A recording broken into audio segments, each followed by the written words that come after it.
the October 2021 Unfound Newsletter. Well, hello everyone. I hope you are all fabulous and doing well. It's been quite a month for Unfound, and I'll be writing about it in the paragraphs below. Personally, September was good until, well, there was some disc golf in Floral City. That was nice. There was a fantastic Judas Priest concert in Orlando. My weight continues to be down at about 175 pounds. My hair is muy excelente. Then the tooth pain hit. The day after the Judas Priest concert, it was bad. It hurt to talk. I thought for sure I cracked a root canal I had done 21 years ago from grinding my teeth while sleeping. But nope, it seems I just wrenched it around in my gum really hard, thankfully. However, that did cause me to go to the dentist, which in turn caused x-rays to occur. Those charts showed that despite me not going to a dentist since 2010, 29 of my teeth are very nice, but 3 of them need a lot of work. So over the next 3 months, I'll be getting about $6,000 worth of work done. A crown on one, a full root canal on another, a deep cleaning, and a bunch of other stuff to make sure I have all 32 for the next 32 years. Yeah, I'd like to make it to my 80s. Is that a lot of money? Of course it is. However, on the other hand, if I had dental insurance and had been paying $50 a month, let's say, since 2010, that would be a total of $19,800. That's 11 years times 12 months times, I don't think that addition works out correctly. All I know is that it would be about the same of what I'm going to pay right now. So it's about the same. Plus, I hate going to the dentist, and the last 11 years have been pure joy. I'll be fine, but wow, I hate being in that chair. However, by the end of 2021, my teeth will be in fine shape for a while. For 2022, I might even think about getting some of these darn things straightened. Yes, I never got braces as a kid, so we shall see. Otherwise, everything is good. Dad has had some health issues, but I've convinced myself that much of it is because he doesn't know how to relax, and there could be some residual effects from the COVID he had in 2020. Okay, let's start where we always do. Upcoming cases. Well, October 1st was Kevin Nguyen. October 8th is going to be Ashley Simpson. No, not that Ashley Simpson. October 15th is going to be the replaying of the Steve Pankey interview, which I'll explain below. Not sure what I'll be doing for October 22nd. Once again, that will be explained below. October 29th, I'm thinking, is going to be the disappearance of Leanne Hosberg. And then November 5th, I'm hoping, is going to be the disappearance of Jennifer Perry. Other cases on the list, Audrey Herron and Irma Markirchian. Yeah, not many cases on the list, but that's due to October being a very weird month. Once again, the explanation is coming below. The murder of Janelle Matthews. I know all of you have listened to the podcast. Hey, that's how you got on this email list, right? So you've known for a few weeks that I have been asked to go to Greeley, Colorado to testify about the interview I did with Steve Pankey 2 years ago. The DA's office has been very accommodating, and they are paying for the flight transportation to a hotel food, etc. They even allowed me to pick my own flights. But how did this all happen, and did I expect it? Well, really, I don't want to go through every step since August 2019, so I will keep it simple. Steve became a Patreon supporter in August of 2019. Then at the beginning of September, he revealed through an email as to who he actually was. Being that I was not at that time familiar with Janelle's disappearance, I had to look her and him up. At some point in September, Steve requested to appear on Unfound to tell his side of the story. After a consultation with my assistants, I accepted his offer with the condition that I would conduct the interview my own way and that I would get to ask any questions I want. He agreed. The interview happened. The only time I have ever spoken to Steve on the phone was that interview. After that, Steve periodically sent me emails with PDF attachments regarding some sort of paperwork he was filing something. I have to admit, I only took a glance at them. But pretty much after 2019, I've not heard from him. Then, of course, in October of 2020, Steve was arrested and has been in jail ever since. I did not find out until 2020 that back in August of 2019 that Steve had petitioned many shows and podcasts in regards to do an interview. It seems I was the only one who took him up on this offer. Why is that? I'm not sure. Maybe it's because I feel very comfortable doing interviews and most hosts do not. It is certainly an acquired talent.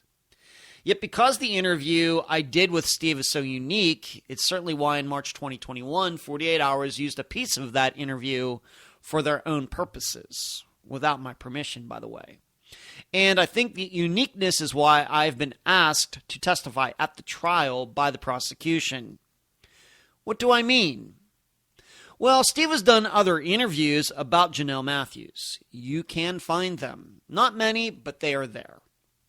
However, I am the only person with a true crime background who did one. So I know the territory, I knew what questions to ask, and maybe most importantly, I wasn't dying to interview Steve. I did not see it as some big opportunity. Hey, I have enough people to talk to, and those people aren't suspects in a murder. What that meant is that I got to do the interview 100% my way, whereas I'm not sure those others had that chance. Not to mention, how much do those others really know about crimes to be able to ask the technical questions? Probably not a lot. Yes, they're reporters. They've interviewed people. They're certainly intelligent, but having a background in discussing probable crimes all the time is an immense help. So all that put together made the interview unique. It was conducted by someone who got to do it his own way, who actually knows the subject matter because he does it 24/7. The big question, did I expect to be asked to go to Greeley, Colorado to testify? I did not. I was surprised as anyone when I got the email in early September. And in fact, just within the last few days, John Lorden at Brain Scratch mentioned that I was going to Greeley, and he said, quote unquote, for some reason, which caused me to laugh out loud. Why? Because that was my initial reaction when I got the first email. But Ed, you just wrote how unique the interview is. Why were you then surprised? Because I really don't know any more than what is in that interview. I suspect things, I can theorize, but for purposes of a trial where it's just the facts, the interview is everything I know. Granted, Steve could have told lies for all 3 hours, and I will write about that in a moment. But for me, I don't know anything other than how the interview came together and how I conducted it. Having said all that, my insight between the interview in October 2019 and early September 2021 was probably a bit myopic. I was only looking at it from my point of view. I wasn't looking at it from the DA's point of view. What do I mean? Well, I suspect what has happened between the interview in October 2019 and sometime earlier this year is that investigators have compared what Steve said in my interview and what he said going the whole way back to 1984 and 1985 and everything in between. Meaning, did he tell the same story back then that he does now? If not, of course, that would be a huge red flag for any investigator in any type of case. What I mean is, due to the DA charging Steve with Janelle's murder in October 2020, my best guess is that there is ample evidence that Steve's story has twisted and turned and changed over the last 35 years.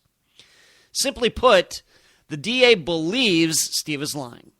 And the reason he needs me there in person is to verify that my interview, which is surely part of the evidence now, was done morally, ethically, and legally, and that I did not manipulate it in any way, so that the DA can prove that Steve is lying about the day Janelle was abducted and murdered. Whereas if I'm not there, but they still use the interview, then it may give the defense a chance to say things about the interview that aren't true, such as, how can we be sure Mr. Densel did not move Steve's words around in the post-production process? And if I'm not there to say that never happened, well, who knows how the jury might take it. For the record, I have no idea if Steve killed Janelle or not. I'm not rooting for either side. I have nothing personal against Steve Pankey. In fact, I don't even care if Steve murdered Janelle or not. All I know is how I conducted the interview, and I did it in a legal, professional way. I got asked in the live show yesterday whether the trial will be on Court TV or whatever they're calling that channel now. I have no idea, but I doubt it due to COVID issues. Fine by me. Will I be nervous? Absolutely. Because I have lived such a sheltered life that I have never been in a courtroom before. No jury duty, nothing, so this is all a first. And I will tell you all about it once the trial is over, and not 1 second before that. Speaking engagement, number 1. Yep, October 12th is getting here fast, very fast, less than 2 weeks now. I will be at Northwestern State University in Natchitoches, Louisiana. I know I'm killing that town every time I pronounce it. To speak to a group of criminal justice majors. This has been a long time coming. COVID got in the way just like it has for most other things. The plan is for me to speak to 2 classes, both being 1 hour and 15 minutes long. I anticipate doing the presentation for about an hour, then leaving the remaining time for questions from the students. However, I'm also prepared to answer their questions at any time. Hey, if you watch the live show, you know I have the ability to go between planned and unplanned fairly easily. I completed the PowerPoint presentation a couple days ago. That was a bit of a pain. LibreOffice presentation is quirky, and sometimes it would do things I didn't expect. However, all of the text and pictures are in there. From now until the day of October 12th, though, I will have my fingers crossed that my Dell laptop doesn't die. Yes, I had a bad experience with that a couple years ago. I have a cordless mic with transmitter that will beam my voice to my phone, which I will be using as the camera. Yes, I'm recording it. That's why Brother Brian is coming along. He is my audio, video engineer. Will I put the video on Unfound's YouTube channel? Probably excerpts. Of course, it all depends how it comes out. What will be the overall tone of the presentation? I'm calling it Missing Persons 101. I'm starting with the very basics of disappearances. I list and describe some categories using Unfound's cases as examples. Then in each of those sections, I pick a particular disappearance to expound on a bit more. For example, there is a category, the man said. You know, we've covered many disappearances like that. So I list some of them, then I will go over the details of Angela Green's case, probably the best example. Then I move on to the next category.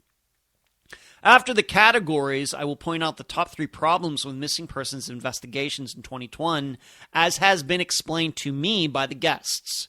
Why do these problems exist? Why are there never any changes? How are these mistakes affecting disappearances that are happening as I do the presentation? Then I will talk about 3 ways that changes can be made.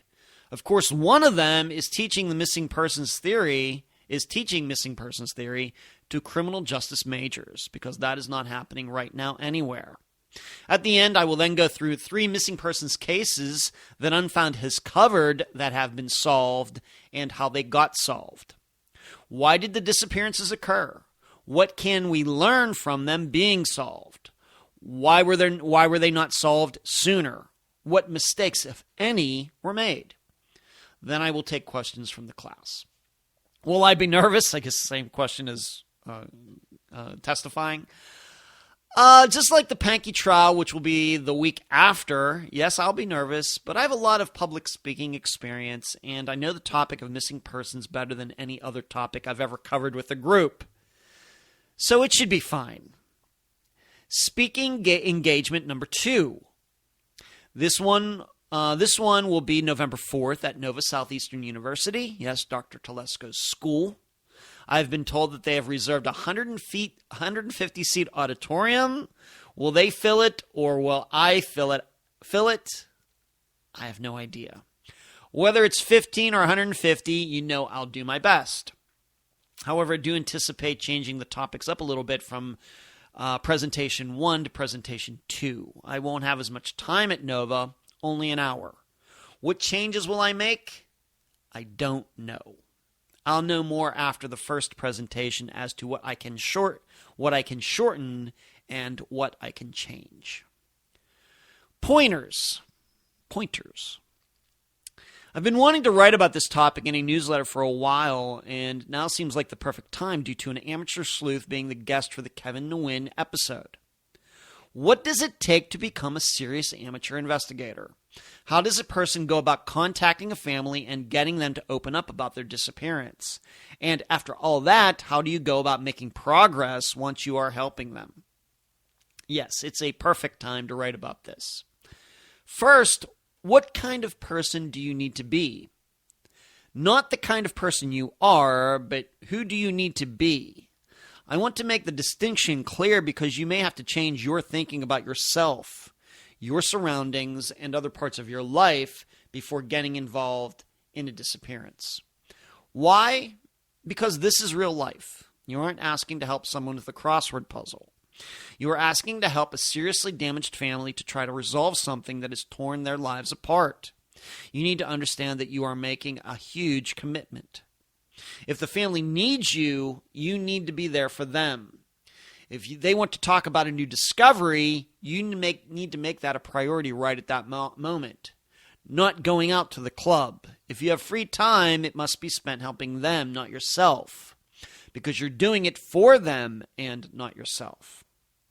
I've taken calls on the disc golf course, when I've been with my dad in the car, when I've been at trivia, I've responded to emails at 4 a.m. This is what I do because this is the commitment I've made.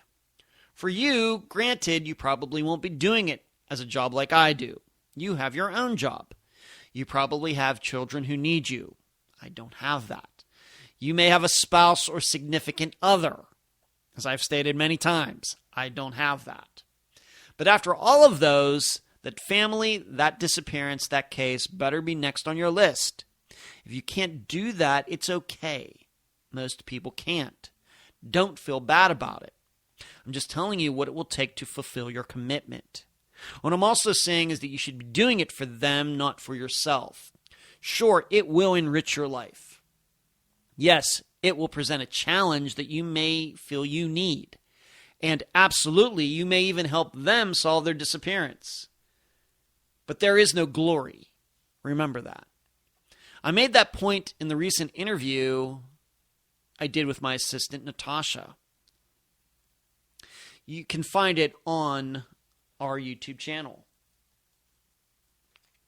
Too many people are doing true crime podcasts for the wrong reasons. Not to mention the number one true crime, quote-unquote, podcast in the world uses crimes to make jokes.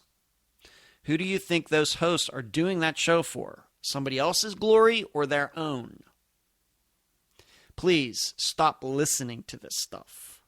Please, people. Granted, I believe in having a bit of levity in everything, and even with the death of my mother, I've created a joke here and there. But when a program exists to put a funny spin on horrendous incidents, it's just wrong. So don't be like that. Don't see it as a way to increase your marketability for other things. Don't see it as a way to become famous. Don't see it as a way to become famous. See it as a way to help someone else. Now, how to successfully contact a family. Remember, really, it wasn't that long ago that I was just like all of you. Just a guy out there, no history of interviewing anyone about anything, no program, no quote-unquote name in the missing persons community at all. That was only 5 years ago. I distinctly remember what it was like. My best advice is to contact them through email or Facebook Messenger and not by phone. Why? Because they will surely be weirded out by some stranger calling them to say he or she wants to help. Gotta remember, many of these families have been scammed. Many of them have almost been scammed. Many of them have had people come around who were like the above a-holes I just mentioned, just looking for their own glory. By writing them a nice email, You can show your intelligence by using good spelling and English. Good English, I should say. You can explain in detail who you are and what motivated you to write them. You can tell them to check your background if they have any concerns. You can be as forthcoming as possible. Then if they're interested, they can write you back. If they don't write you back, do not write them again. Trust me, they got your message. They probably just decided it wasn't a good match, and that's okay. Do not hound them with email after email after email. When they don't respond to your email, do not call them. Do not think the worst of them if they decline your help. These people have been through a lot. Remember, it's not about you. Now, what to do if they do respond? And all of you seem to mesh really well. What next? My perception is the biggest problem new people have when getting involved in a disappearance is not asking enough questions and not asking the right ones.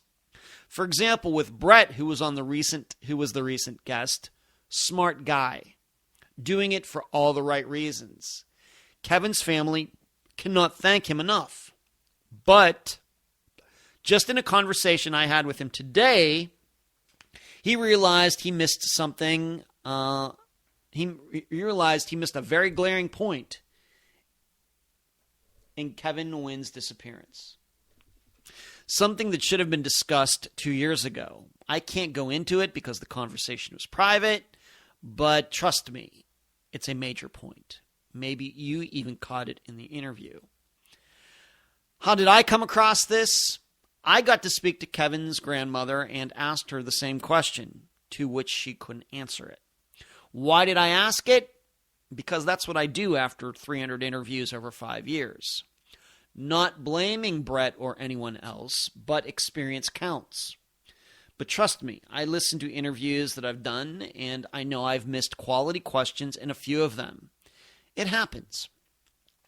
The tough part for any stranger getting involved, me or any of you, is that we didn't know the missing people. We never saw them, we never spoke to them, and this is a hindrance because who these people were and the situations they were in are 99% of the information needed for a quality assessment of what happened.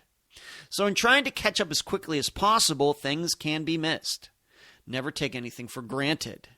Trust me, you're not going to solve the disappearance the very first day you talk to a family. So take it slow. Do not try to get every ounce of information there is to know in that first conversation. That you are a quality person and that you are really trying to help is what counts, not the speed at which you do it. The other point is to avoid the rabbit holes. Granted, I don't have a good way to explain what is a rabbit hole and what isn't. It's more like what the Supreme Court said about pornography.